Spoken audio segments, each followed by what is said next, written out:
Welcome to the Disability Granted channel. If you're viewing this video, you probably suffer a severe disabling condition.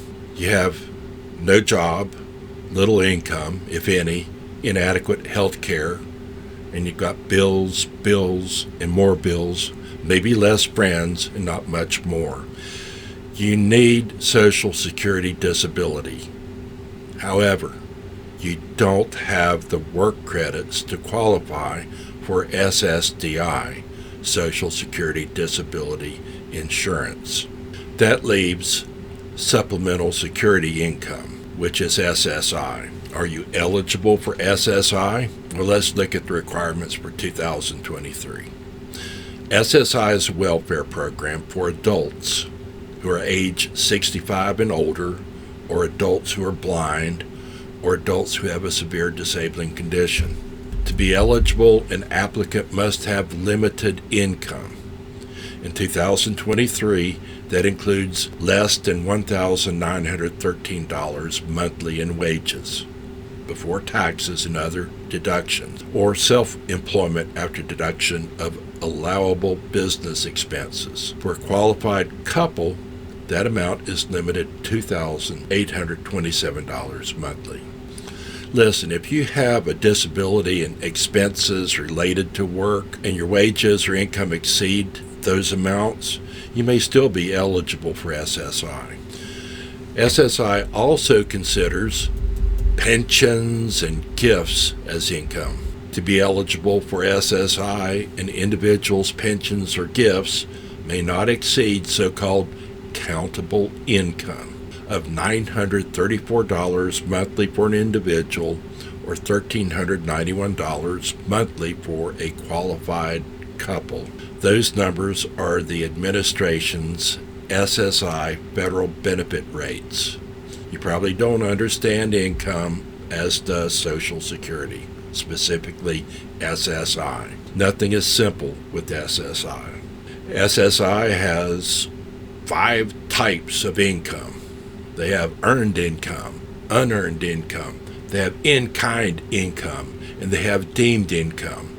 They use those 4 incomes to come up with the 5th income called countable income. And that's the income where they determine whether or not you are eligible for SSI. Those with countable income over the federal benefit rate of $914 for individuals and $1,371 for married couples in 2023 are not eligible for SSI. Those who have some countable income totaling less than the federal benefit rate are eligible for SSI, but their monthly SSI payments are reduced by the amount of their countable income. Well, in addition to income limits, SSI also has resource limits. Remember, it's a welfare program and you have to be impoverished to receive it. To be eligible for SSI, adults must have limited resources of no more than $2,000 for an individual, or for a qualified couple, resources are limited to $3,000. What are resources? That's a good question to be determined by the Social Security Administration. You may believe resources are assets, like most people would believe. Unfortunately, that's not necessarily so.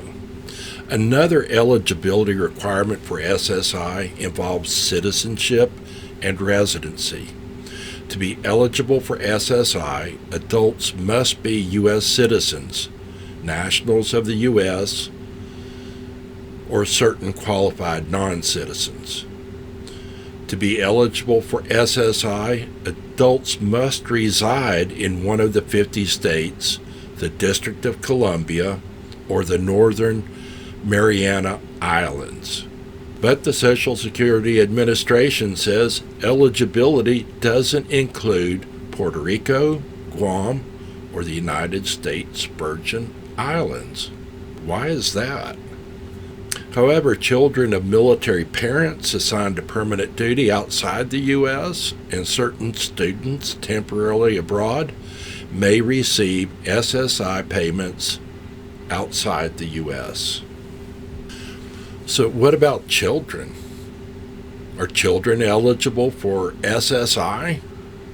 SSI is also a welfare program for children. Thank heavens. Social Security tells us that SSI provides monthly cash payments to help meet the basic needs of children who have a physical or mental disability or who are blind. If you care for a child or teenager with a disability and you have limited income and savings or other resources, your child may be eligible for SSI. The administration also tells us children under age 18 can get SSI if they meet Social Security's definition of disability for children and there are limited income and resources in the household. Social Security defines a disability for children as the following. The child must have serious physical or mental conditions that very severely limits his or her activities, and the conditions must have lasted or be expected to last at least 1 year or result in death. Below the description of this video are Social Security links for your use and convenience. I hope you found this video helpful. If you believe it would help other disabled people, please share, like, and subscribe. Thank you for watching the Disability Granted channel, and good luck.